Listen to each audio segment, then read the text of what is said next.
C'est incroyable d'en voir ces photographies. Regarde, c'est Vic. Quand nous sommes arrivés à Paris, je me souviens, c'est toi qui as pris la photo de ta fille. Et elle était là, si calme, détendue, regardant l'appareil photo, comme elle était belle, innocente et jeune. Oh, je dis ça, mais elle n'a qu'un an de plus, déjà 15 ans. Elle a déjà 15 ans, et bientôt 16 ans, et elle se mariera. Ah, tu m'écoutais, Vic, tu étais là? Tu te caches derrière la porte, et tu écoutes les conversations avec ton père. Eh bien, puisque tu es là, regarde, c'est une photographie de toi, tu te souviens? C'est la photo que tu as prise quand tu étais dans le camion de déménagement. Tu étais confortablement assise quand ton père a pris la photo. C'est une belle photo, regarde. Qu'en penses-tu? Et j'ai jamais vu cette photo, montre-moi. Mais c'est incroyable, elle est belle cette photo.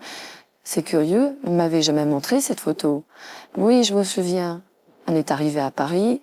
Alors attends, non, non, non, non, c'est pas à ce moment-là.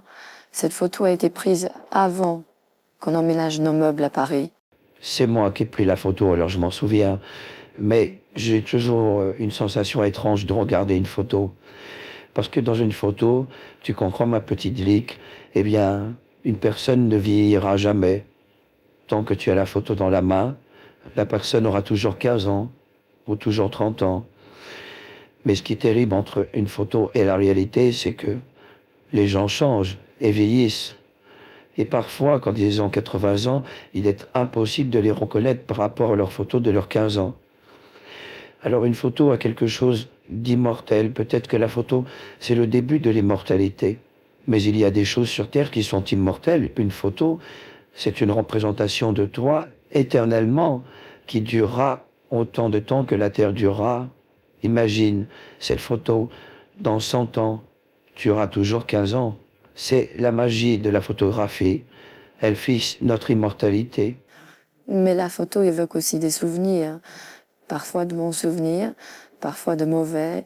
Une photo peut évoquer un grand amour, une personne qu'on a aimée, un membre de la famille, un cousin, une cousine, une tante, une grand-mère. Mais une photo peut aussi évoquer une amie qu'on a rencontrée ou qu'on a connue à l'école, au lycée. Non, c'est bien la photographie, j'aime beaucoup. Tu sais, à l'école, j'ai pris beaucoup de photos de mes copines. On se passe quelques photographies entre les mains, entre les classeurs. Parfois, on en cache une dans le cahier. Non, c'est vrai que c'est une émotion de voir une photo. C'est une émotion parce que il y a aussi des gens qui nous ont quittés et qu'on n'en verra jamais. Et sur une photographie, on a la possibilité de les revoir. Et ça, c'est quelque chose de beau. C'est quelque chose de beau, mais qui peut laisser peut-être un peu de chagrin nous habiter, nous envahir. Qu'est-ce que t'en penses, maman? Qu'est-ce que t'en penses de cette photo?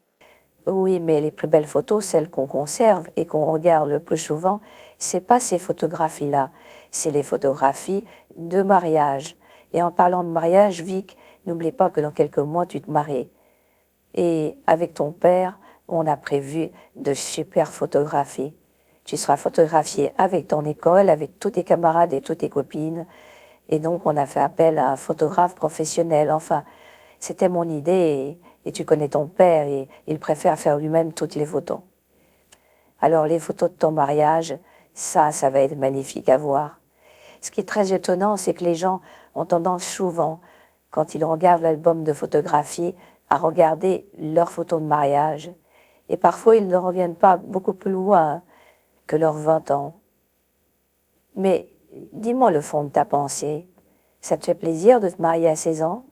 Eh bien, je pense que c'est la photo qui nous en dira beaucoup plus sur le fait que le mariage fait plaisir ou pas. Mais ce qu'il y a de bien, c'est qu'il y a des grandes fêtes dans les mariages. Il y aura une grande boum. Et puis tous les gens sont heureux. Le jour d'un mariage, ils sont heureux. Ils font la fête. Ils s'habillent de blanc. Ils parlent. Ils rient. On dirait que c'est vrai que c'est des jours particuliers. Dans la vie, je crois que le mariage, c'est le jour où les gens sont le plus heureux. Et c'est inexplicable. Il y a tellement d'autres jours extraordinaires où on peut trouver le bonheur de chaque instant. Mais je crois que ce mariage à 16 ans va étonner tout Paris, puisque déjà le maire de Paris s'est invité au mariage. Et puis, pas que le maire. Non, mais ça a été annoncé dans toute la France, vous imaginez. C'est vrai qu'il n'y a plus de mariage à 16 ans. Ça n'existe plus en France. La loi l'autorise, mais il y en a de moins en moins. Alors ça a fait un boom. Ah, mais qu'est-ce que je raconte, boum. La boum, ah oui, bien sûr. Oui, je dois faire ma boum samedi. Alors, pendant que j'y suis, au fait, samedi, vous m'emmenez pour ma boum, hein. Non, vous m'emmenez pour ma boum parce que je suis en panne. La mobilette est en panne et j'ai pas d'essence. Bah, je dépense beaucoup d'argent de poche, alors j'ai plus d'argent pour l'essence. De toute façon, la mobilette est en panne, il y a tout qui est cassé. Donc, je vais vous demander de m'emmener à la boum. Enfin, c'est la dernière fois, après je serai à Paris la mobilette, vous inquiétez pas.